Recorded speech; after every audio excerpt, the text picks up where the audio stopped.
আমি আওয়ামী লীগের প্রত্যেকটা নেতা কর্মী বলবো, আপনাদের যা নির্যাতিত যারা, কারা মেরেছে, কারা নির্যাতন করেছে, কারা অত্যাচার করেছে, তাদের নাম ঠিকানা সব কিছু তালিকা করেন, সমস্ত তালিকা করে পাঠান।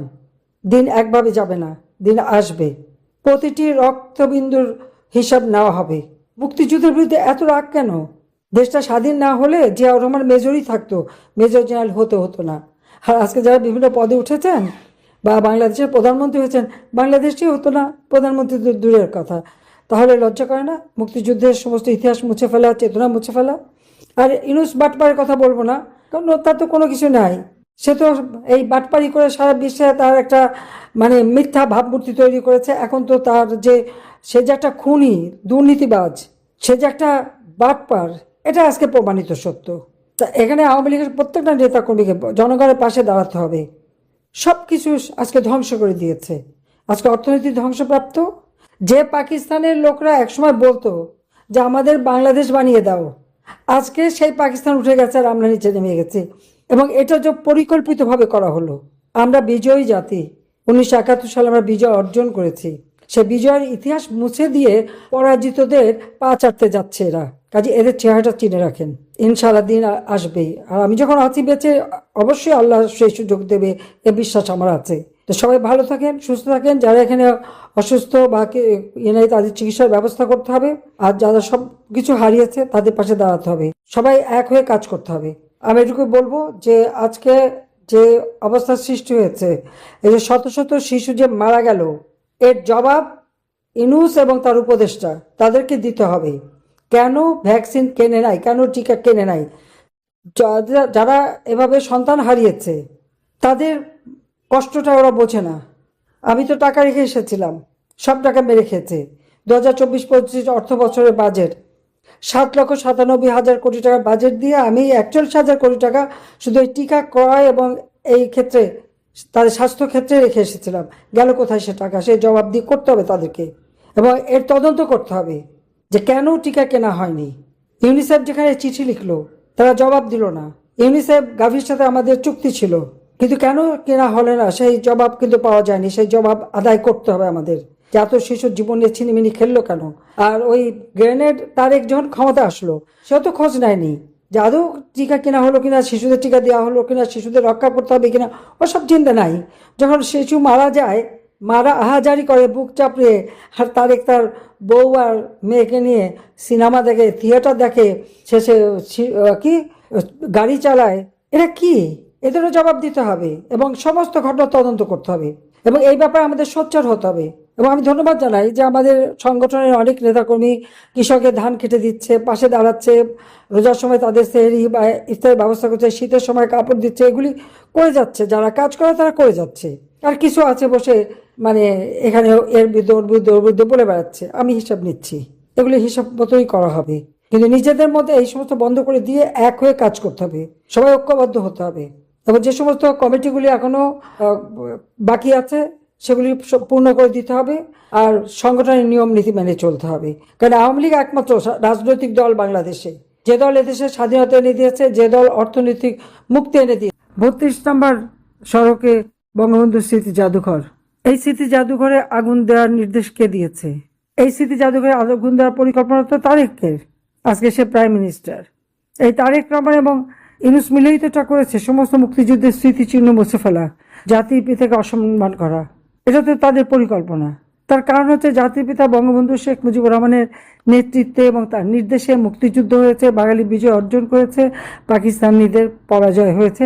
এই পরাজিত পাকিস্তানি যারা দোসর, এটা তাদেরই তো মানে প্রতিশোধ নেওয়া। 75 15 আগস্ট হত্যা করেই তার ক্ষান্ত দেয়নি। ওই স্মৃতিটুকু নিয়েই তো আমরা ছিলাম বেঁচে, সেটুকু তারা ধ্বংস করেছে। এরপর বুলডোজার দিয়ে ভাঙা হয়েছে, ইসলামী পতাকা তুলে দেওয়া হয়েছে, আবার সেখানে আবার ডান্স করা হয়েছে। এগুলি কি মব করেছে? যদি বলে মব করেছে, তাহলে ছবি, সব তো ভিডিও আছে, ভিডিওগুলি দেখে, ছবি দেখে দেখে চেহারাগুলি বের করে, নাম ঠিকানাটা বের করলেই তো বোঝা যাবে এরা কারা, তারা এই কাজগুলি করেছে। ভারতের রোগ নিয়ে মেটিকুলাস ডিজাইন করে মাস্টারমাইন্ড দ্বারা পরিকল্পিত তথা কথিত এই আন্দোলনের সাথে মুক্তিযুদ্ধের তুলনা করা চলে না। সে কথা বলতে যে বলে মুক্তিযুদ্ধের রেফারেন্স এনেছে, কত বড় দুঃসাহস লোকটার। মুক্তিযুদ্ধ নিয়ে কথা বলার সাহস পায় হ্যাঁ, আমরা জানি মুক্তিযুদ্ধের স্মৃতিচিহ্ন মুছছে, ইতিহাস মুছে ফেলছে, তারপরেও 23 লক্ষ শহীদের রক্ত, 2 লক্ষ মামুনের ইজ্জতের বিনিময়ে পাওয়া স্বাধীনতা, তার সাথে এই যে ভাড়াটে গুন্ডাপান্ডা দিয়ে মানুষ হত্যা করাকে একই সাথে তুলনা করা যায় না। কেন যায় না আমি সেটা বলবো। কারণ আমরা মুক্তিযুদ্ধ করে কি পেয়েছি? মুক্তিযুদ্ধ করে বাঙালিরা জাতি হিসেবে সারা বিশ্বে আলাদা একটা স্বতন্ত্র জাতি হিসেবে স্বীকৃতি পেয়েছে। মুক্তিযুদ্ধ করে একটি স্বাধীন সার্বভৌম রাষ্ট্র পেয়েছে বাংলাদেশ। বাংলাদেশ পেয়েছে, এবং এই বাংলাদেশ নামটা জাতির পিতা বঙ্গবন্ধু শেখ মুজিবুর রহমানেরই দেয়া নাম।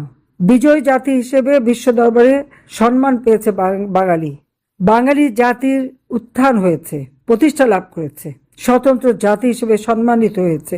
বাংলাদেশ একটি দেশ হিসেবে উন্নয়নশীল দেশের মর্যাদা পেয়েছে।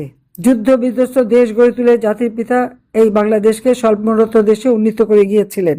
আজকে সাবেক প্রধান বিচারপতির হাতে হাত করা পড়ায়, আর বিচারপতি যারা এখন বসছেন তারা তার সম্মানটা দেয়নি, তাকে শুরুতে জামিনটাও দেয়নি। কেন দেয়নি?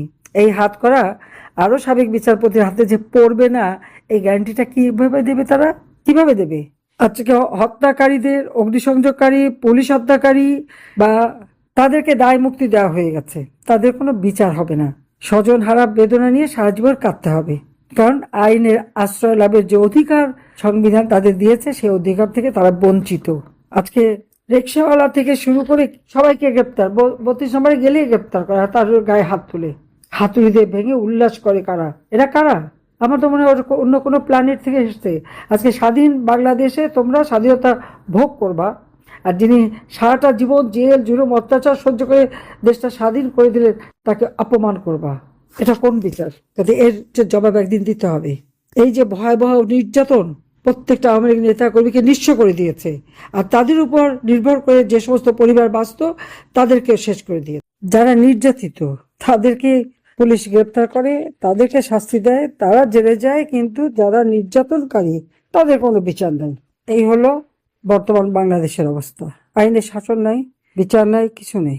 এই মবের নামে করে, অর্থাৎ জনগণের নাম করে কিছু স্বার্থান্বেষী মহল তাদের স্বার্থ চরিতার্থ করে যাচ্ছে, কিন্তু যখনই প্রশ্ন ওঠে তখন সব দায়টা জনগণের উপরে চাপিয়ে দেয়।